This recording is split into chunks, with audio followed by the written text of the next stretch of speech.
We will talk about soil erosion. Soil erosion is what? That maybe because of different factors like rain, flood, walking, absence of trees. Okay, the soil moves from one place to another place. That is called soil erosion. Soil erosion means transportation of land particles from one place to another with the help of moving air and water. So the land particles, stones or anything moves from one place to another with the help of moving air or water. In other words, the factor transportation of particles of the surface of the land to other places by natural forces. So what happens is that the fact that because of air and water the particles of the land are moving is related to natural forces. Why? Because the nature is transporting it. It takes many years to form the upper layer. Okay, so the upper layer of the soil, okay, it takes many years to form that.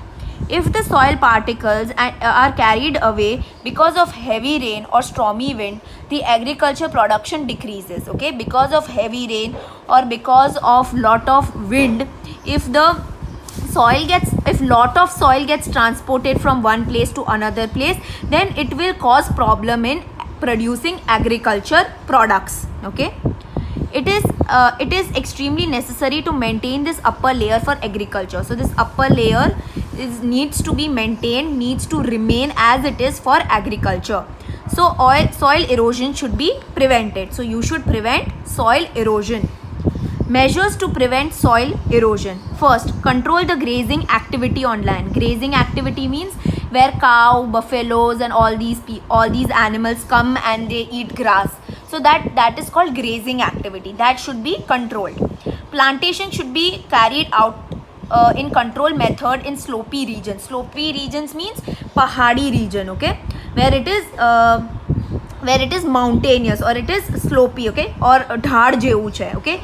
Over there more trees should be planted. Why? Because the roots of the trees, they hold the soil in the position and they do not let the soil move from one place to another. Plant trees in a fallow land. Okay, you need to plant as many trees as you can. Construct check dams where there are streams. So where you feel that there are more streams, more river, okay, construct check dams. Cultivate very deeply in the field to reduce the speed of water. Okay, so whenever you are cultivating any type of crops or any type of plants, okay, cultivate it deeply so that the speed of the water is reduced and less soil is eroded from one place to another place.